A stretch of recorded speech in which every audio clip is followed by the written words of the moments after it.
NFL for me was not for long. And so all I wanted to do with Puris was like build something that I had that kind of energy that I had towards football for the rest of my life. But it did set the stage for like, how do you be a leader? And every person on the team matters. And that's really how the Saints ran the program. Is you were high expectations for everybody. They coach you very hard, and it set a culture of championship level culture it's hard to replicate. So that's what we've been really trying to build at Puris.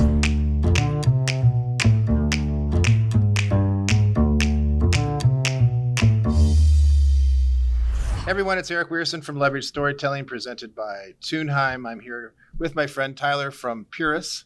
Tyler, thanks for being on the show. Thanks for having me. Happy to be here.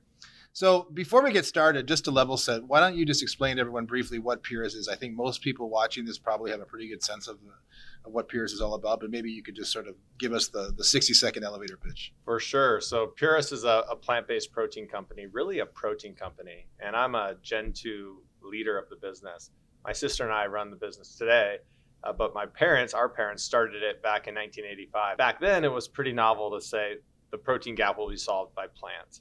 And so he looked at it from, well, why aren't people eating proteins today and always going with animal-based sources? And his belief was, well, farmers don't want to grow it because better tasting plants don't yield as well. Consumers don't want to eat it because the food that's made from plants doesn't taste very good. My sister was employee number 3. She was 2 years old. And I was employee number 4, and I was just born. So it was a true family business.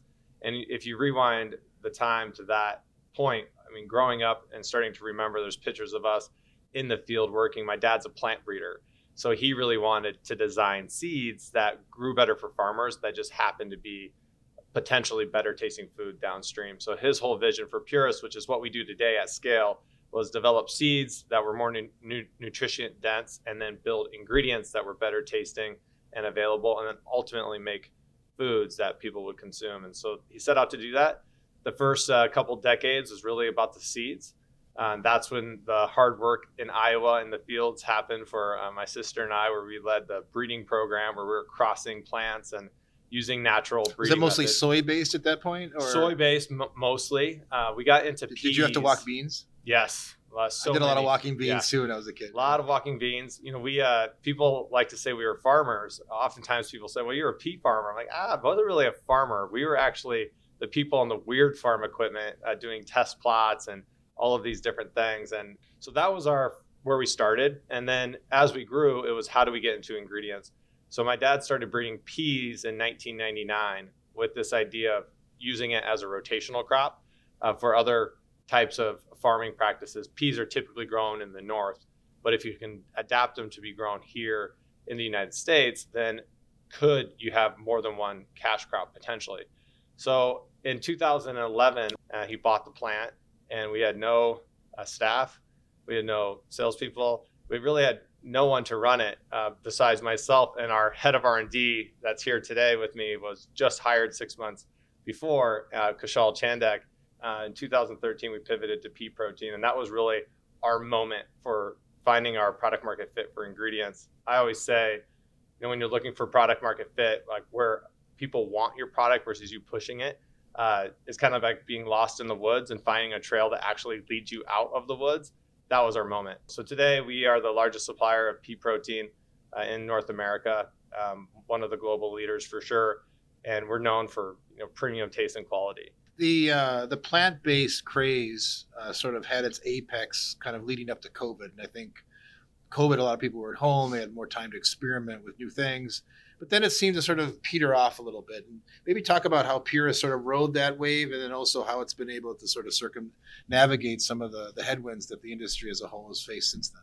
Yeah, I think the craze really was around plant-based meat. So prior to that, non-dairy, those types of not from dairy sources was pretty popular. The rise of soy milk, almond milk, things of that nature.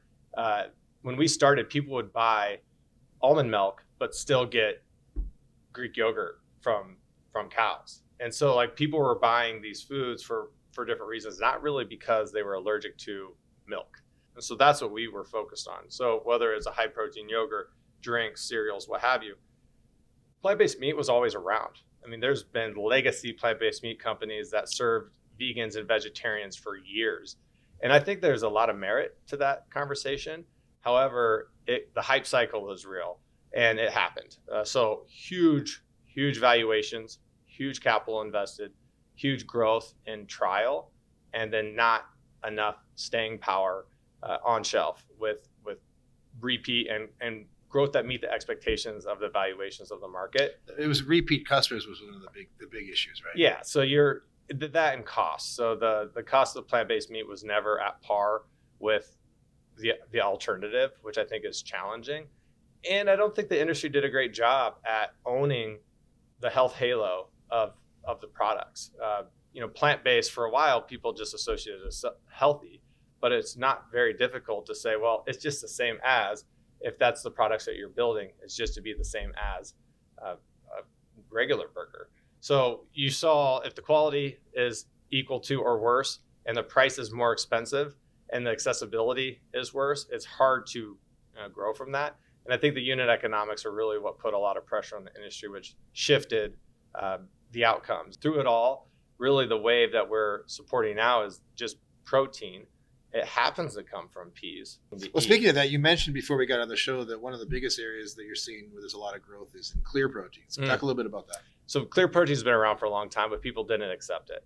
And so in Europe, we started seeing this trend where folks are looking for a refreshing solution for protein. So typical protein shake, it tastes like milky, and which is fine, but it's filling.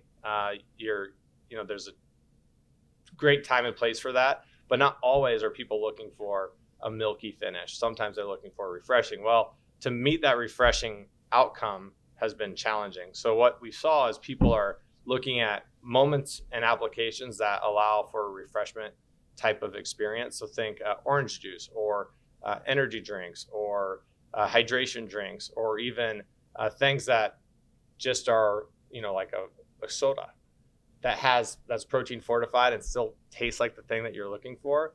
That is having a moment. So we launched a clear protein product from peas.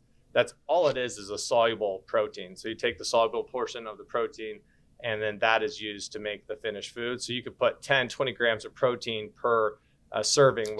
So we're just on the precipice of seeing, Red Bull plus protein or Diet Coke plus protein, right? Like, imagine that. And so when you look at the new recommendations on daily protein, they suggest in old times was 0.8 grams of protein per kg of body weight.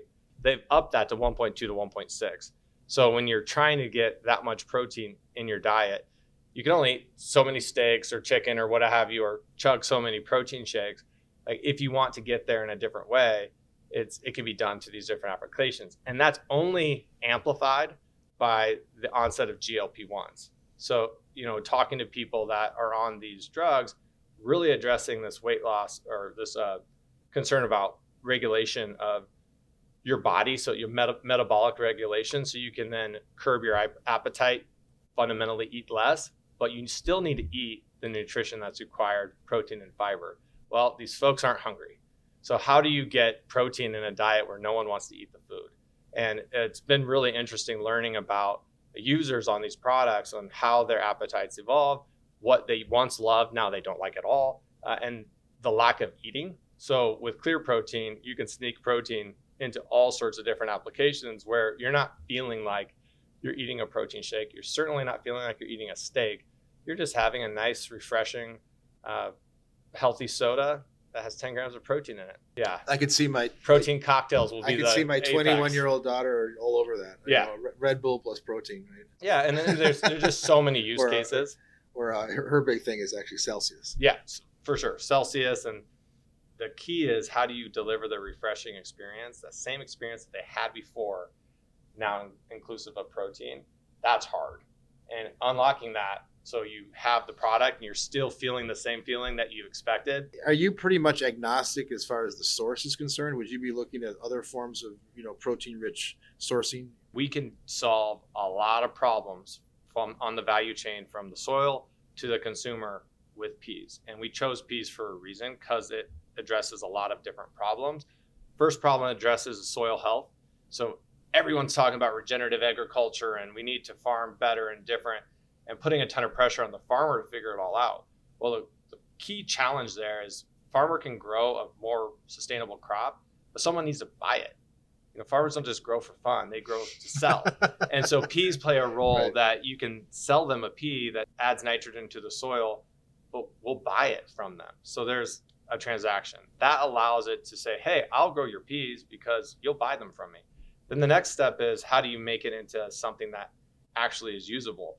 And the key thing to look at is the amino acids, and are all 9 essential amino acids in the protein that you're consuming? Pea protein contains all 9 essential amino acids. So from a consumer health point of view, which is on the other end of the farmer, pea solves that problem too. And it addresses the whole value chain, scale, and cost. Because in the end, people can only support so much to buy the food that they eat. And so that's how we address it. So some of these other proteins are interesting. We'll see. The market's been dominated by dairy proteins, animal meats, and et cetera, wheat and soy. And pea is the next one that has pretty meaningful scale. Has Puris kind of become like, if you're like studying, agronomy or ag business or whatever, and somewhere in Minnesota or the Midwest, is Puris kind of become like the sexy tech play where you can go and sort of pursue your professional goals, but in sort of a startup-y way? Yeah, if you want scaled entrepreneurship, Puris is the place for you. That is for sure. That culture is probably the thing I'm most proud of. It's not hustle culture, but we have a lot of fun, and we're very serious about getting our business done and winning. And so it's that's been a transition of itself, especially from a family business that I joined. We were sub 20 people. It was just. I thought you were employee number 4. Fair. When I joined the second time, post my first career, I joked that my dream job I got fired from 3 times, so I had to do something else. When you get cut so many times over and over, we didn't talk about that, and maybe we should just mention that. I mean, obviously you were, you were tight end originally, right? And then you became a quarterback, and then you transferred to Iowa State from Connecticut, correct? So yeah, kind of. So I grew up playing quarterback, went to Iowa State as a quarterback, and they moved me to wide receiver. Then got pretty heavily recruited to play quarterback at the D1 level, and I chose UConn. So I went to Connecticut and had 2 great seasons there with that team, and the Saints signed me, which was great because that year I was on the practice squad, and we ended up winning the Super Bowl. How have you taken sort of lessons learned, not only in pro football, but throughout your playing years? How has that been translated into your leadership at Puris? My first day at New Orleans, I show up, and the first person in the locker room that came and introduced himself was Drew Brees. And he walked right over, said, "Hey, I'm Drew Brees." I'm like, well, no kidding. Shakes my hand, and he just set the tone. He set the tone that, check your ego at the door. Like, this is about the mission. Everyone that's here is on that mission. And that type of leadership by example, but also really making sure that everyone understands that's how it is. That's something that I've tried to replicate my whole career. And, NFL for me was not for long.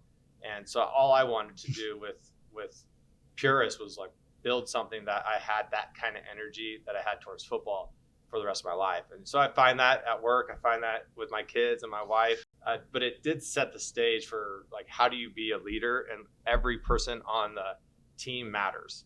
And that's really how the Saints ran the program. Is you were high expectations for everybody. They coach you very hard, and it set a culture of championship level culture it's hard to replicate. So that's what we've been really trying to build at Puris. And finally, talk a little bit about international business for Puris. Yeah, so we sell all across the the world. Most of our business is domestic. We got our start exporting to Asian Pacific countries, specifically Japan. But now we sell in Europe, Latin America, all across Asia. But health and wellness is the mega trend. All of this goes back to that. People more focused on their health, how to live a better, longer life, how to perform highly in whatever they're looking to do. So that's really where Puris is playing.